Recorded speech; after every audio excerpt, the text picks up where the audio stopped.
मैंने शादी थप्पड़ खाने के लिए नहीं की थी। अनुषा की शादी राघव से 6 महीने पहले ही हुई थी। माता पिता तो थे नहीं। स्नातक पूरा होते ही मौसी और मौसा ने उसकी शादी करवा दी और फिर अपनी जिम्मेदारियों से भी पलड़ा झाड़ लिया। न कोई पग फेरे की रस्म, न कोई त्योहार पर बुलाना। ससुराल में पति राघव, सासू माँ, एक देवर पंकज और एक नंद निशा थी। निशा की सगाई हो चुकी थी। छोटा परिवार था। एक प्यारी और शांतिपूर्ण गृहस्थी का सपना संजोए अनुषा इस घर में आई थी। लेकिन सपने तो सपने ही होते हैं, हमेशा सच थोड़े ना होते हैं। शांतिपूर्ण गृहस्थी तो सपना ही बन के रह गया। अनुषा 18 साल की थी और राघव 32 साल का।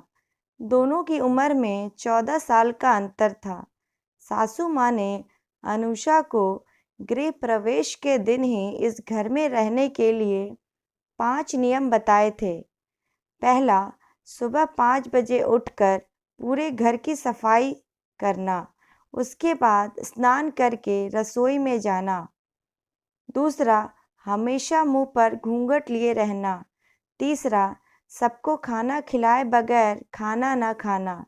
चौथा, रात में सभी के पैर दबाना। पांचवा, किसी से भी ऊंची आवाज में बात न करना। अनुषा को नियमों को सख्ती से पालन करना होता था, लेकिन उसकी उम्र ही क्या थी। कई बार गलती भी हो जाती थी।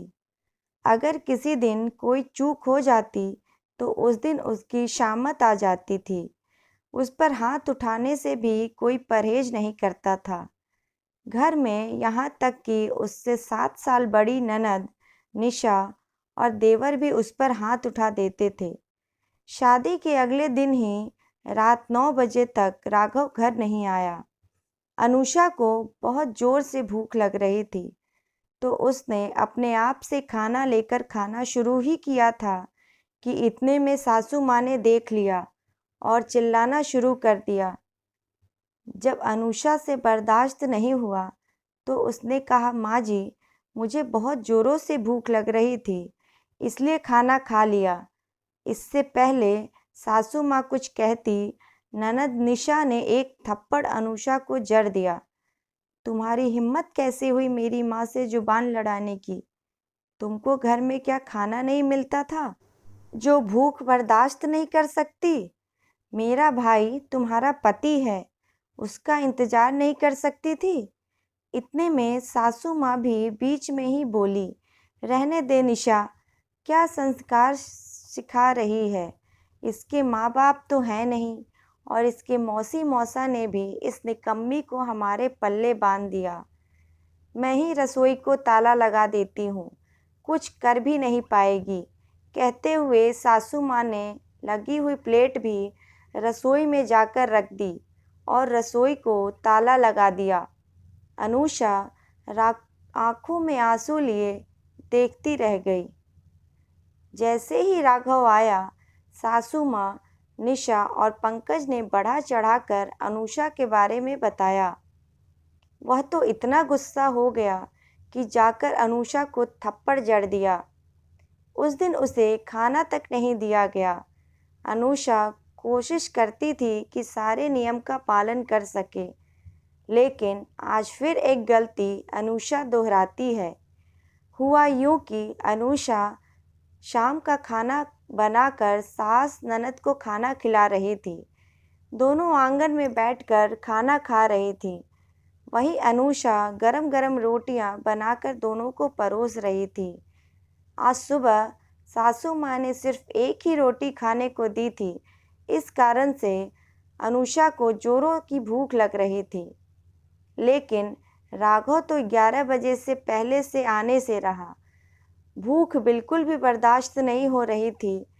इससे पहले कि सासू माँ, निशा और देवर खाना खाकर रसोई में ताला लगा दें, अनुषा ने एक रोटी अपने पल्लू में बांधकर अपने कमरे में चली गई। सासू माँ ने खाना खाते ही रसोई में ताला लगा दिया। कमरे में आते ही अनुषा ने रोटी निकालकर खाना शुरू कर दिया। रोटी खाते हुए अनुषा की आंखों से आंसू गिर रहे थे। स्वाभिमान इस चीज की गवाही नहीं दे रहा था, पर भूख भी बर्दाश्त नहीं हो रहा था। उसी समय सासू माँ किसी काम से उस तरफ आईं और उन्होंने अनुषा को रोटी खाते देख लिया। बस फिर क्या था, तांडव शुरू हो गया। सास गुस्से में बोली, तेरी हिम्मत कैसे हुई मेरे घर में यह सब करने की? अपने आप को घर की मालकिन समझने लगी है। आने दे आज मेरे बेटे को, आज तेरी खैर नहीं। पूरा परिवार निर्दयी था। अनुषा थर-थर कांप रही थी। मन ही मन मन्नत मांग रही थी कि आज राघव घर ही ना आए। मन ही मन सोच रही थी, उस दिन इन सबके सामने रोटी लेकर खाई थी तो थप्पड़ मार दिया, पर आज तो रोटी की चोरी हुई थी। अचानक राघव की जोरदार आवाज आई, अनुषा बाहर आओ। उसकी आंखें गुस्से में लाल थी। राघव ने अनुषा के हाथ को पकड़कर खींचा और धक्का देकर नीचे गिरा दिया। अनुषा की बहुत जोर से चीख निकल गई। अपने ही घर में चोरी करती है, रुक जा, आज मैं तुम्हें नहीं छोड़ूंगा। राघव ने बेल्ट निकाला और तरातर मारना शुरू कर दिया। अनुषा माफी मांगती रही, लेकिन किसी को उस पर तरस नहीं आया। आखिरकार अनुषा राघव को धक्का मारकर दौड़ती हुई घर से बाहर निकल जाती है। पकड़ो पकड़ो, बाहर जा रही है, निशा ने कहा तो सासू माँ ने जवाब दिया, जाने दो, कौन से उसके मायके वाले हैं जो उसे घर में बिठा लेंगे, अपने आप ही वापस आ जाएगी। 4 घंटे हो गए, अनुषा की सुध बुध किसी ने नहीं ली। 1 बजे अनुषा वापस आई। उसे देखकर सासू माँ व्यंग करते हुए बोली, आ गई वापस महारानी, क्या हुआ, मायके वालों ने नहीं रखा? राघव ने कहा, जब तक मेरे पैरों में नहीं गिरेगी तब तक मैं घर में नहीं आने दूंगा। निशा और पंकज दोनों साथ में बोले, हाँ भाई, आसानी से माफ मत करना, अगर अभी माफ कर दिया तो सिर पर चढ़कर नाचेगी। ऐसी लड़कियों का क्या भरोसा। अरे अरे, भरोसा तो हमें तुझ पर नहीं करनी चाहिए। जो अपनी भाभी का सम्मान न कर पाई, वह हमारे घर का क्या मान बढ़ाएगी। कहते हुए निशा के होने वाले ससुर जी आए। उन्हें देखते ही चारों के चेहरे के रंग उड़ गए।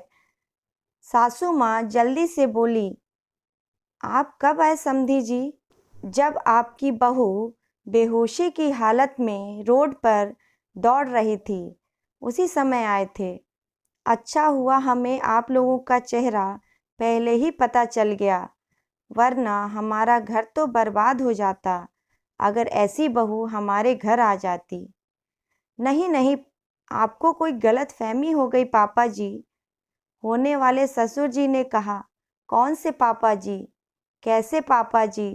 माफ करो, अब हम इस घर से कोई रिश्ता नहीं जोड़ना चाहते। अगर कुछ समझाना है तो पुलिस वाले खड़े हैं बाहर, उनको समझाओ। पीछे से पुलिस वाले निकल कर आए। अब तो चारों की बोलती बंद हो गई। सासू माँ स्वर धीमी करती हुई बोली, बहू, इतनी छोटी सी गलत फहमी में कोई पुलिस को थोड़े ना बुलाता है। छोटी मोटी परीक्षा तो हर शादीशुदा औरतों को अपने घर में ही देनी पड़ती है। ससुराल है, इसका मान रखना तो तेरी जिम्मेदारी है ना। माफ करना सासू माँ, मुझे ऐसी कोई परीक्षा देने की इच्छा नहीं है। शादी थप्पड़ खाने के लिए नहीं की थी मैंने। यह कैसा ससुराल है जहाँ रोटी भी चुराकर खानी पड़ी। आप लोगों ने मुझे कमज़ोर समझ रखा है क्या? मेरा मायका नहीं है, पर कमज़ोर मैं फिर भी नहीं। अब सारे संस्कार अपने बच्चों को जेल में बिठाकर देते रहना। पुलिस ने चारों को अरेस्ट कर अपने साथ ले गए। निशा के ससुराल वालों ने रिश्ता करने से मना कर दिया। अनुषा महिला वेलफेयर संस्था से जुड़ गई, जहां वह संस्था के साथ मिलकर लोगों को घरेलू हिंसा के प्रति जागरूक करने लगी। कहानी पसंद आई हो तो please like, share and subscribe. Thank you.